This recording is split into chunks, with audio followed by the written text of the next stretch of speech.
gai gai louco, biribia chagorô, gai gai louco, biribia chagorô. Gai gai louco, biribia chagorô.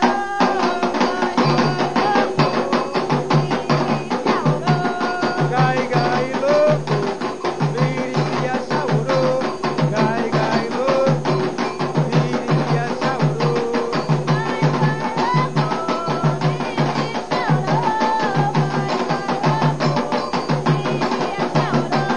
Gai gai louco, biribia chagorô, gai gai louco, biribia chagorô.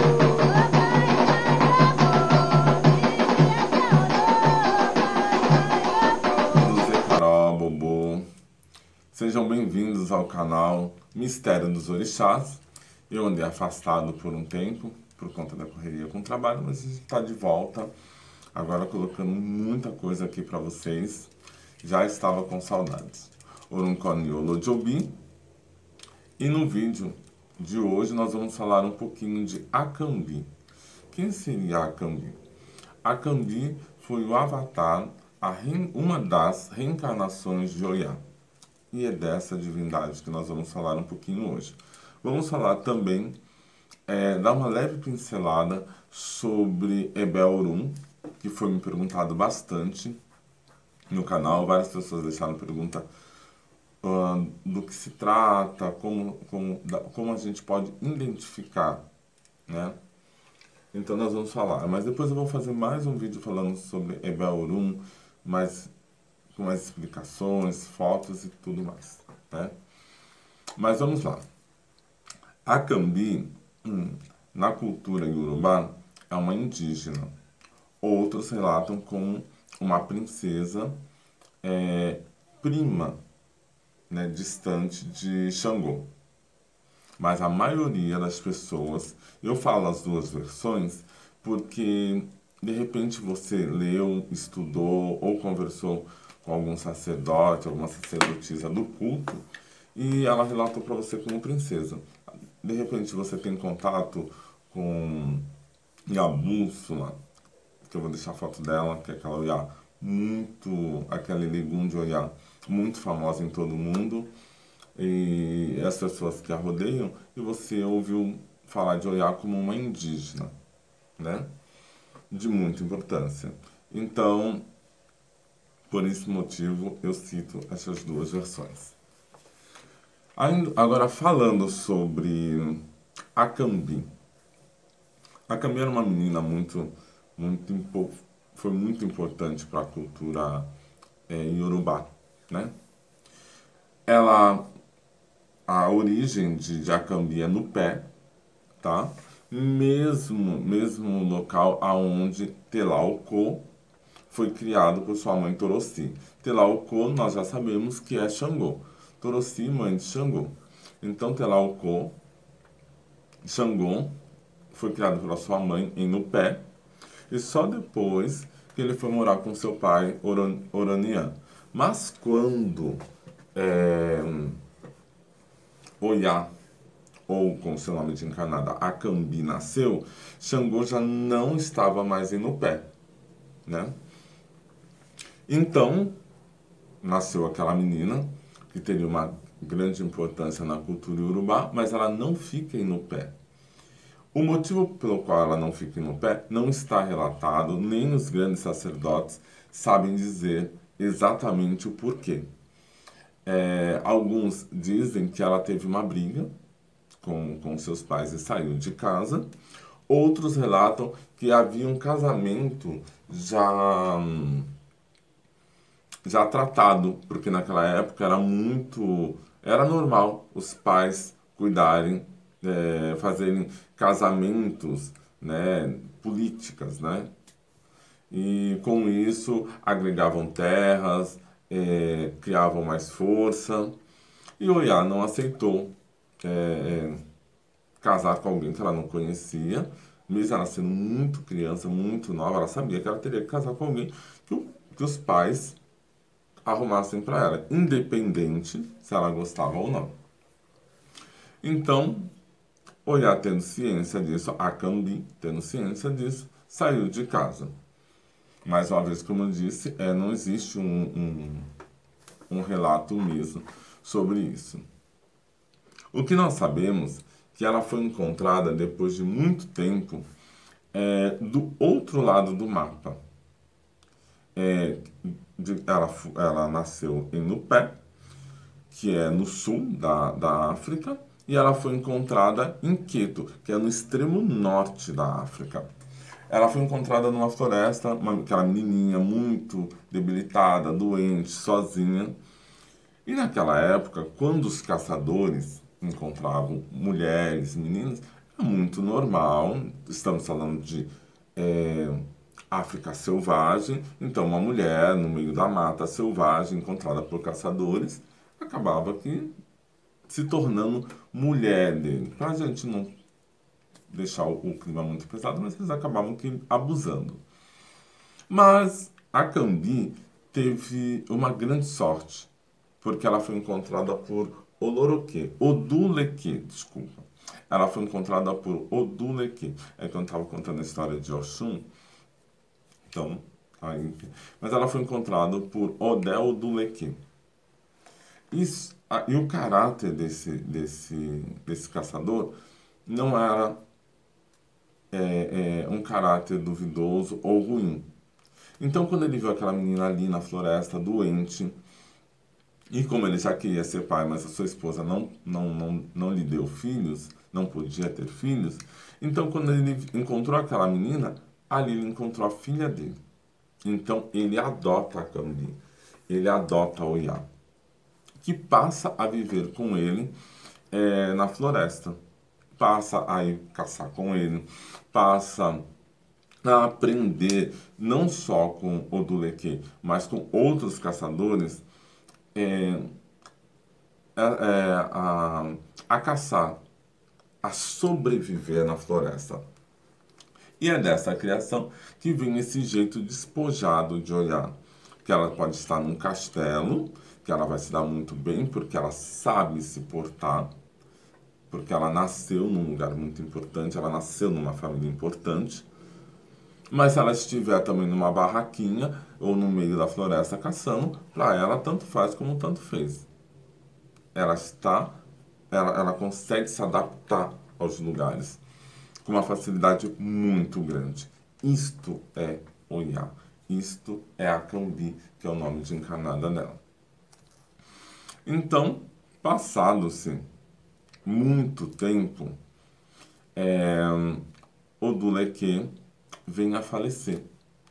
E isso deixa a Oiá extremamente devastada, extremamente triste, porque ela não sabia o que fazer. Porque tudo que ela tinha de família, ou eram os caçadores, mas tudo que ela tinha de mais próximo dela, que ela se sentia protegida, era o Oduleque, e que infelizmente havia falecido. Nesse meio tempo, Oiá volta a Nupé, porque ela nasceu numa família importante, mas não ficou lá.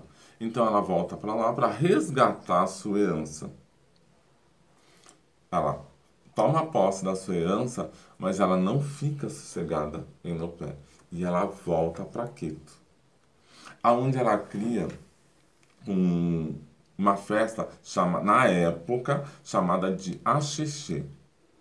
E essa festa foi para homenagear o seu pai, Oduleque. Então ela pega a sua fortuna, volta para Queto, faz uma semana de festa. Para quem conhece o calendário tradicional iorubá, ele tem 4 dias, 7 semanas, 13 meses. E ela faz uma semana de axixê, uma semana de festa, para homenagear o seu pai. Após essa uma semana de festa, ela sai de Queto e vai morar em Guará, que fica no estado de Irá, aonde ela recebe o título de Onira, Oiá Onira. E depois ela desencarna e vira essa divindade maravilhosa que nós temos aqui. Né? E antes disso, né, ela casa com Xangô, né, vai morar em Oió, tá? Eu só pulei essa partinha porque senão a história fica muito longa e aí nós temos que entrar na história de Telauco, que seria Oiá. Algumas curiosidades que eu já li, mas conversando com sacerdotes do culto de Oiá, sacerdotisas do culto de Oiá, eu percebi, é que Oiá casa com Xangô porque Xangô descobre a sua pele de búfalo. Oiá tira sua pele de búfalo e vai tomar banho. Xangô vê aquela linda mulher e descobre o segredo dela de se transformar em búfalo. Aí nós estamos saindo da parte histórica já para o Itã, que é a mitologia. E ele esconde. Eu li em alguns lugares que seria Ogum, mas não. Em Oió se conta que Xangô descobre isso, esconde a pele de búfalo de Oiá. E para ele devolver a pele para ela, ele fala: eu devolvo para você a sua pele de búfalo, para você continuar se transformando em búfalo, mas em troca eu quero que você se case comigo. E eu devolvo e guardo seu segredo. E assim Oiá fez. E foi a grande paixão de Oiá foi Xangô. Na época, Acambi e Telauco. Tá ok? Mais uma coisa, mais uma curiosidade sobre Oiá é que atualmente não se faz axixê em terras iorubás. Tem outro nome.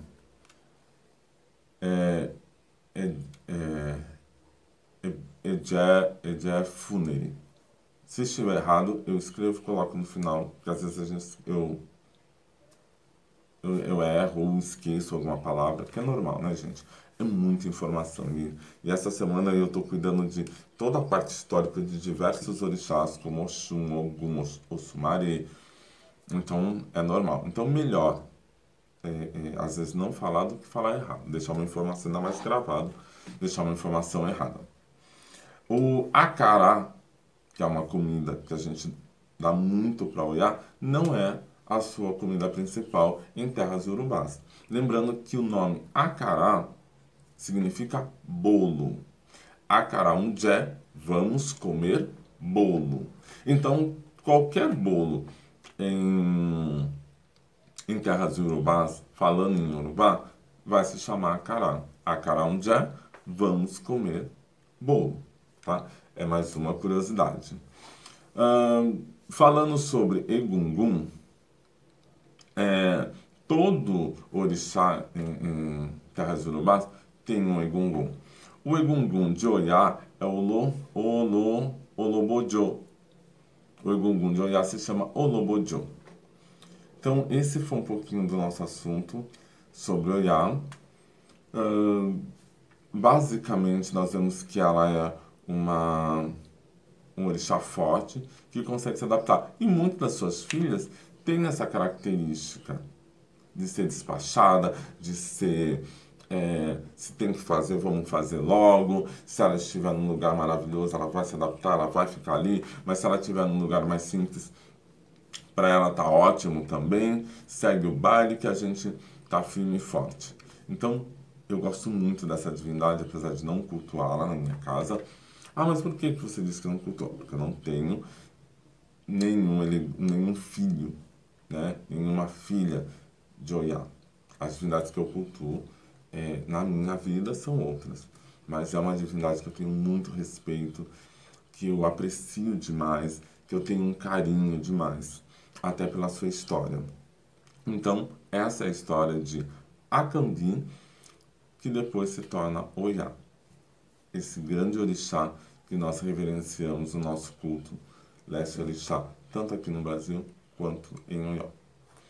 No próximo vídeo, ainda dando continuidade a isso, vamos falar um pouquinho sobre Ebé-Oru.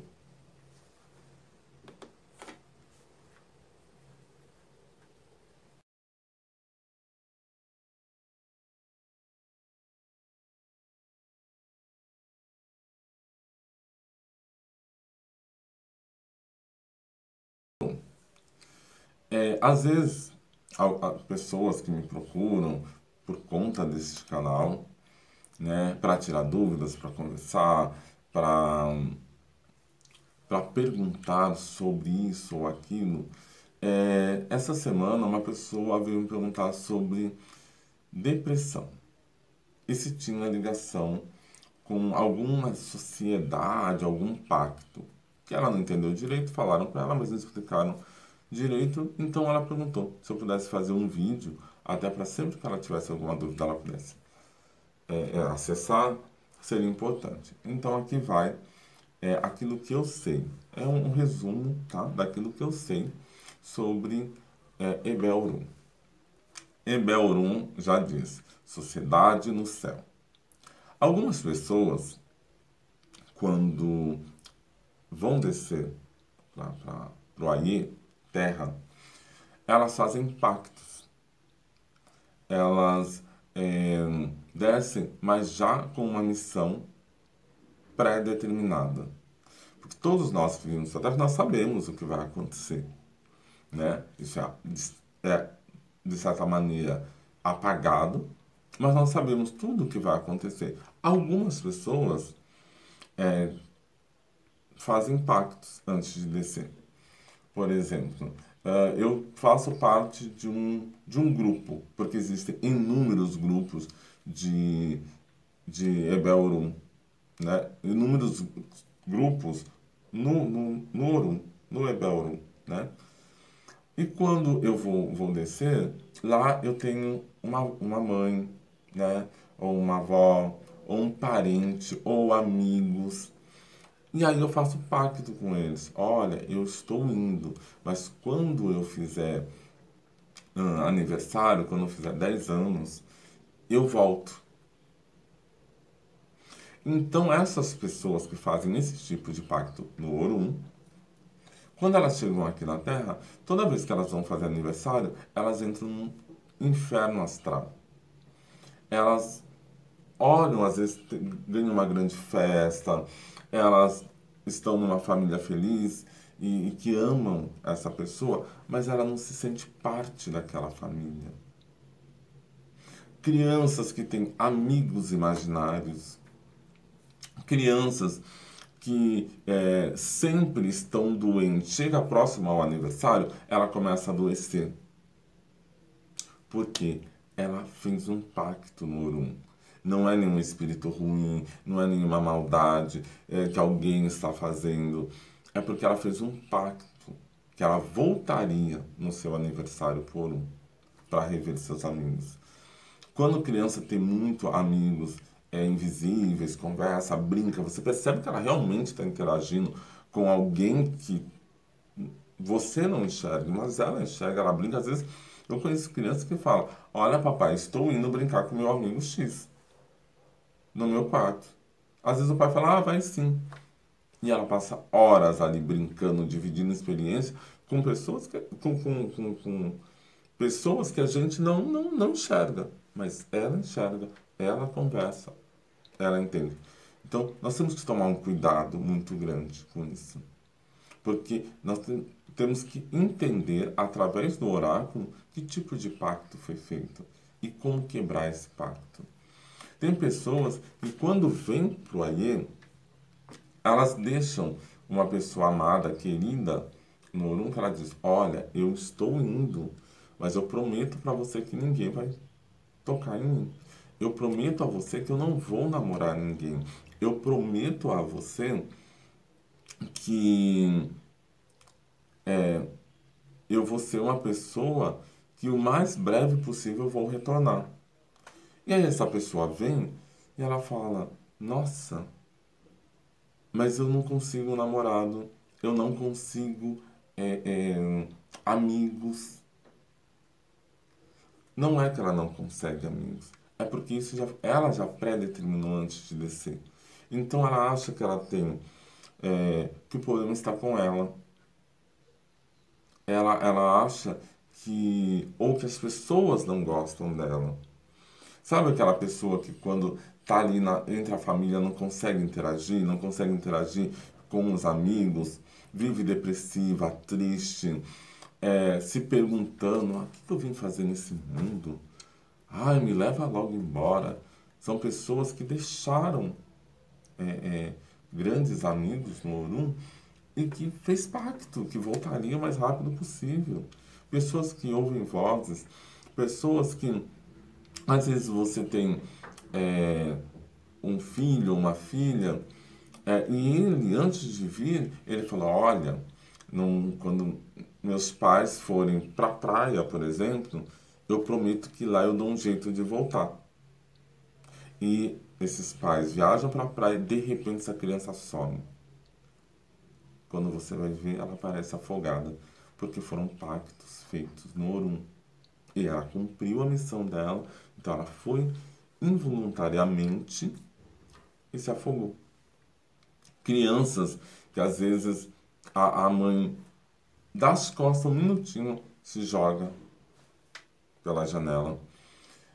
Crianças ou adultos mesmo que falam, não, já cumpri minha missão. Quantos adultos a gente não vê em depressão e que a gente fala, nossa, mas eu estava conversando com ele ontem, ele estava bem, ele estava sorridente. Como que ele deu um tiro na cabeça hoje? Era algo que ele já tinha determinado no Orum, naquele grupo que ele fazia parte lá. Que naquele determinado dia, naquela determinada data, que naquele determinado momento ele voltaria. Cuidar de Ebé-Orum é muito importante. Muitas pessoas têm esse problema e precisa ser cuidado, né? Então, é muito longa a lista e nós vamos falar mais sobre isso, sobre essa sociedade. Muitas pessoas ainda encontram a espiritualidade, encontram um culto. Lembrando que eu sou de culto tradicional iorubá. Muitas vezes você pode ser do candomblé ou da Umbanda e vai falar, mas eu nunca ouvi falar sobre Ebé-Orum. Nós temos que lembrar que muitos cultos, muitos cultos da tradição iorubá não chegaram até o Brasil. Por conta da escravidão, muitos morreram no caminho, então acabaram não chegando. Hoje nós temos essa possibilidade de resgatar. Esse culto é muito grande, é muito forte e é muito importante em terras iorubás. E hoje nós temos essa informação e podemos passar para vocês. Então, por isso que hoje é um resumo, é muito rápido, mas se vocês procurarem futuramente aqui no canal, vai ter um vídeo muito grande, explicando, falando Odu, falando sobre como agradar, como desfazer esses pactos.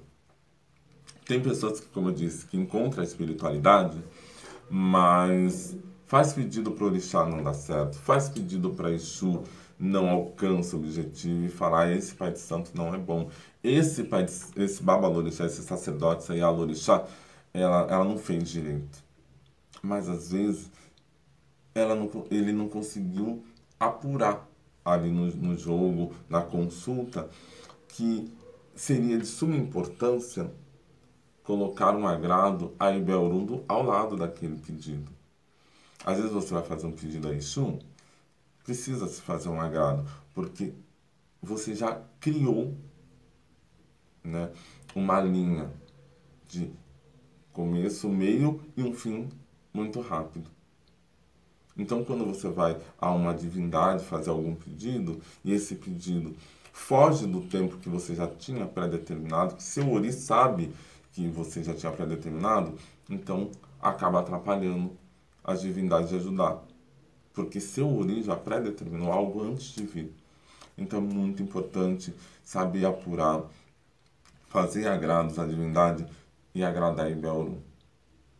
Então, isso é Ebé-Orum. Então, se você é depressiva, se você sente vontade de se suicidar, de tirar a sua vida, se você sente vontade de ficar distante, ou começa coisas e não termina, sabe? Porque fala, pra que eu vou arrumar minha cama? Pra que eu vou comprar um carro? Depois eu morro, deixo aí, vou morrer logo mesmo. Quantas pessoas não falam, não vou comprar uma casa porque eu vou morrer logo? Eu não vou fazer tal coisa porque eu vou morrer logo. Às vezes criança, eu já vi crianças falarem, vou estudar pra quê? Eu vou morrer logo. Aí você olha assim, você fala, como quero saber que vai morrer logo. Era criança. O correto é falar, vou ficar jovem, vou sair, vou curtir, vou namorar. Não, eu vou morrer logo. Eu vou embora logo. Aí, às vezes, os pais falam, você vai embora pra onde? Você tá ficando doido? Você vai embora pra onde? Eu vou embora. Se ela não sabe, mas eu vou embora. Então, é muito importante. Temos que tomar cuidado. Às vezes, a criança que a mãe tá ali amamentando, aí deixa a criança no berço, quando ela vai ver a criança tá roxa, às vezes já tá até morta, não dá tempo nem de fazer um socorro. Porque ela já determinou. Eu só vou, ó, gente, ela tá lá no Urum, ela fala, olha, gente, não se preocupe, eu vou ser obrigado a descer, eu estou indo, mas eu vou voltar rapidinho. Na hora que alguém parar de me olhar, eu dou um jeito de voltar. Então, é muito importante cuidar de Urum. Musso, musso, ereu. Musso, musso, ereu. Musso, musso, musso, ereu. Até o próximo vídeo. Agora, na sequência, eu vou falar só um pouquinho sobre uma pequena polêmica sobre Egungun.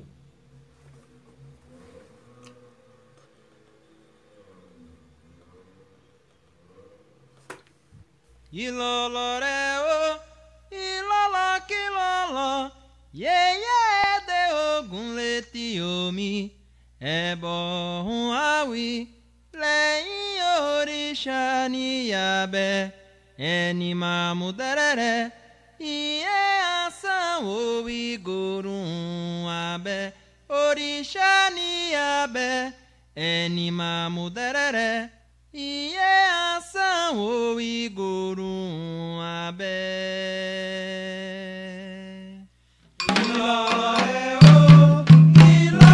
Eu havia falado, é um vídeo rápido, né? Esse é bem rapidinho mesmo, falando sobre Egungun. Eu gravei um vídeo falando sobre Egungun. E algumas pessoas, que não foi a minha intenção, ficaram chateadas com o meu relato. Eu, o Melodiobi, de Axé Odudua, culto tradicional Yorubá, matriz africana. E essas pessoas que ficaram chateadas com aquilo que eu disse, elas não pararam para pensar. Eu não estou criticando, eu não quero esticar chiclete com essas pessoas, porque não me interessa. Eu relatei no vídeo algo da minha vivência. Se eu citei algum lugar ou pessoas, porque quando foi assentado Egungun na casa do meu pai, é desse lugar que as pessoas saíram. Então, se eu fui, acredito que não, por isso não vou pedir desculpa, só estou abrindo aqui um parênteses para a pessoa entender. Se eu fui infeliz em comentar algo, eu acho que não deveria ser de ofensa, porque é algo sobre a minha vivência, eu não quis atingir ninguém. Eu tenho um respeito muito grande pelo culto de ancestrais, principalmente por Baba Egun e a Paracasa, enfim. É um culto muito importante. Quando o Alapini, sacerdote que estava lá na casa de meu pai, comentou comigo, quando o Babalaô comentou comigo, que eu, muito criança, eu morava na casa do meu Babalorixá.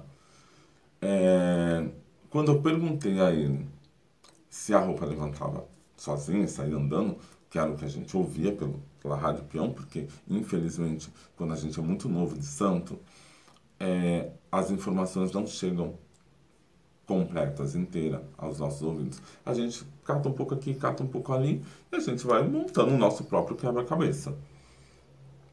O Babalaô, eu vou deixar até alguns prints de conversa com grandes babalaôs de Oió.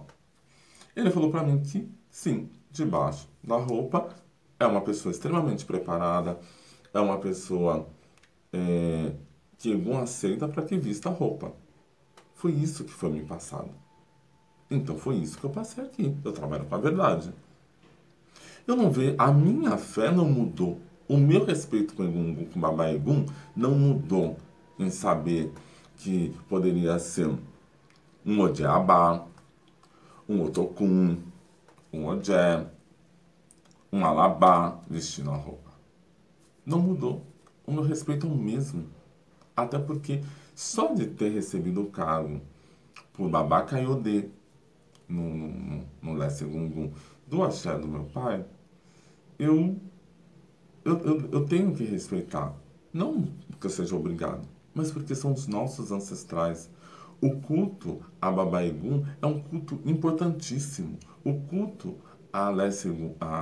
no Leste Gungun tem uma ritualística rica e muito bonita. Aqui no Brasil, se existe, né? Eu sei que em Oió, Ibadã, principalmente em Oió, que é onde o culto foi resgatado,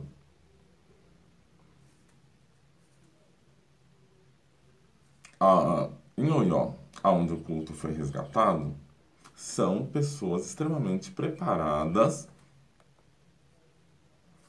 Em Oió, onde o culto foi resgatado, são pessoas preparadas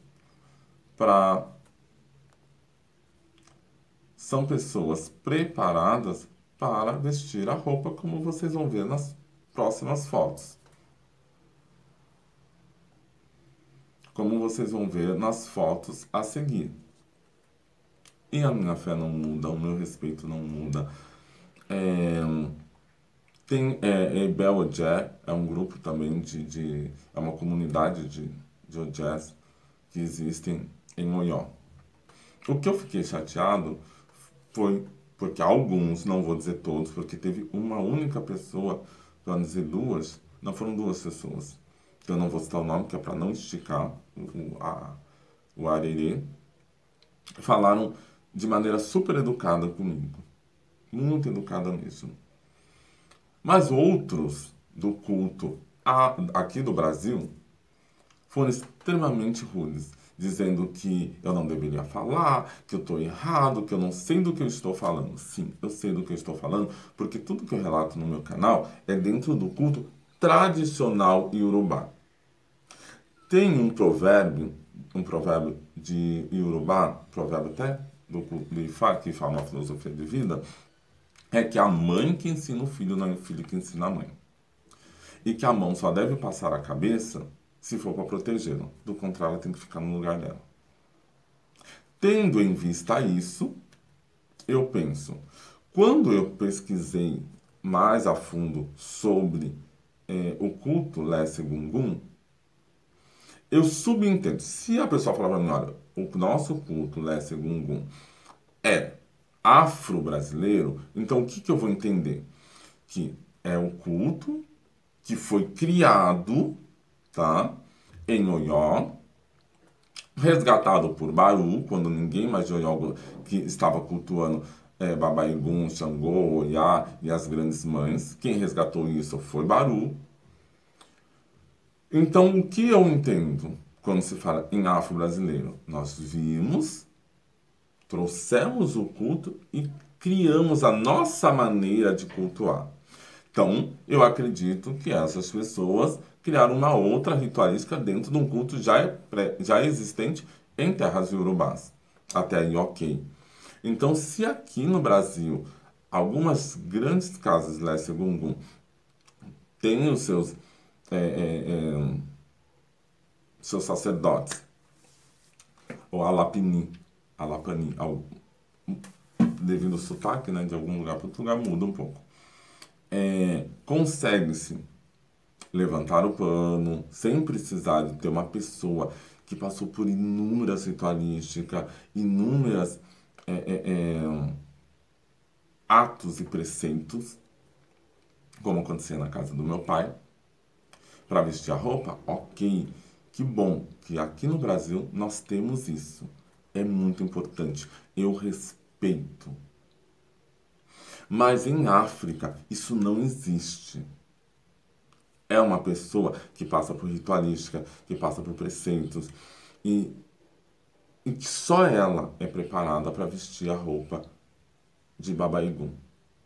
Então, embaixo da roupa é uma pessoa preparada. Se eu posso respeitar uma pessoa em transe de orixá, em transe de um catiço, Qual o problema de eu respeitar um ogé, um alabá, e isso eu estou falando de culto tradicional e urubá, tá? Que veste a roupa. Ele foi preparado para isso. Ele não está ali à toa, ele não está ali brincando. Ele sabe o quanto de magia envolve e o quanto de espiritualidade envolve aquela roupa. Então eu respeito e muito. Infelizmente, eu não recebi o mesmo respeito de algumas pessoas do culto aqui no Brasil. Né? Deve ser por questões culturais também, né? Cultura uns tem, outros não tem. Educação, ou você tem, ou você não tem. Né? Fui convidado para ir até uma casa muito conhecida, até um lugar onde se faz o culto, a Babaigun, muito conhecido, que eu disse, eu trabalho numa emissora de TV. Se eu estou errado na minha posição, porque eu relatei algo da minha vivência, da minha vida, então a gente vai lá, faz uma matéria, ponto. Não, nós estamos convidando você, o Lodiobi, não uma emissora de TV. Então eu disse, se não vai emissora de TV, eu também não vou. Até porque eu não saio da minha casa. Eu não vou nem... Para eu ir na casa de alguém, para um candomblé, é um sacrifício. Tem que ter um carinho muito grande por essa pessoa. Tem que ser uma pessoa que eu já conheço há muito tempo. Eu não sou de sair da minha casa, até porque eu trabalho demais. Fixos, são 3 trabalhos que eu tenho. Fora os que eu faço aqui e ali. Então, eu adoraria fazer uma matéria aqui no Brasil, em alguma casa, que fala, não, nós temos, então ele pode filmar, porque o plano vai levantar sozinho. Ok. Ah, mas a gente não pode filmar porque é um ato muito sagrado e interno. Ok, também, eu super respeito. Gente, isso aqui é Aro, viu? A gente estava em ritualística aqui no Axé. Então, eu respeito toda forma de culto. Eu amo a Umbanda, eu respeito. Eu amo o Candomblé da diáspora, respeito. Né? Só que eu para minha vida, para os meus caminhos, para o meu ori, eu estou no culto tradicional. É o que me dá certo para minha vida. É o que responde os meus questionamentos. Agora, isso eu falei do afro-brasileiro. Quando a pessoa se auto-intitula matriz africana, vou frisar, tá? Matriz africana significa que ela trouxe o culto da matriz. Então, se ela trouxe da matriz, ela segue o que a matriz faz. Eu cultuo Oxum. Eu cultuo Obatalá. Eu sou de Axé Dudua. Eu sou de matriz africana. Então, Oro, Orim, Adurá, Ofó é da matriz. A forma de culto é igual à matriz. Quando você tem uma empresa que é filial, isso significa que ela tem uma matriz. Então você tem que seguir o que a matriz determina. É isso que eu entendo quando a pessoa fala matriz africana. Então, quando eu pesquisei e li, nós aqui do Brasil cultuamos Babaigun, somos de matriz africana, é isso que eu entendi. Ah, então é igual ao Oió. Que legal, que bonito. Que referência maravilhosa. Ponto. A minha fé não muda com a verdade. A minha fé não se abala com a verdade. Ela continua igual. Quando falaram para mim que eu sempre cultuei Iemanjá, eu cultuo Iemanjá no meu ori, eu sempre cultuei Iemanjá no mar. Com o passar do tempo, veio os esclarecimentos, eu descubro que Iemanjá não é o orixá do mar, é o orixá do rio, Odo, rio, Odoiá, senhora do rio, mãe do rio. Não mudou em nada. A minha fé continua a mesma e até mais forte, porque hoje eu vou no rio cultuar Iemanjá. E eu percebo que eu estou fazendo o correto, o certo. Então, Essa é a explicação que eu tenho a dar sobre o vídeo de Egungun. Não foi para denegrir a imagem de ninguém, o culto de seu ninguém. Não foi para tentar criar polêmica ou... Não, é a minha vivência. Dentro do EBE que eu fazia parte, do EBE que eu nasci, era assim. Nunca tivemos problema com essa realidade. Até porque Babadipo é de lei e fé. Então, quando ele chegou aqui, a gente perguntava e ele respondia. Nós sabemos que no Brasil nós temos problema com a verdade, nós temos problema com o questionamento. Mas dentro do culto tradicional não existe pergunta sem resposta. Mais uma vez, eu quero deixar bem claro. Eu posso falar sobre o meu EBE, sobre o meu axé, sobre aquilo que eu conheço. E volto a dizer, se aqui no Brasil existe essa ritualística, ok, tá de parabéns, vamos seguir a vida. Em Oió não existe. Em Oió são pessoas realmente, abre aspas, elegum, são pessoas realmente preparadas para estar ali, vestindo a roupa. Obrigado, espero que esse mal entendido tenha sido bem explicado. Eu falo da minha ritualística, da minha vida. E sobre a minha vida e sobre o cargo que eu recebi, eu tenho todo o direito de expor. Até porque eu vivo pro orixá, eu não vivo do orixá. A minha missão aqui é levar ensinamento, esclarecimento, falando sobre os mistérios dessa cultura tão rica que envolve a nossa ancestralidade, nossos orixás, Ori, Odu. Eu não estou aqui para ofender o culto desse ou daquela pessoa, e muito menos para ameaçar.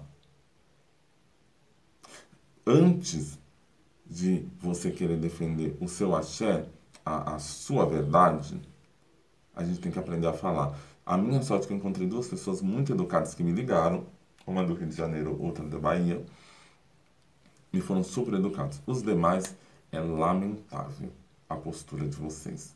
É lamentável. Eu vou continuar sendo a mesma pessoa que eu sou, o empreendedor da noite de São Paulo, ou de outro estado, caso eu tenha essa possibilidade. Vou continuar trabalhando em TV como eu trabalho.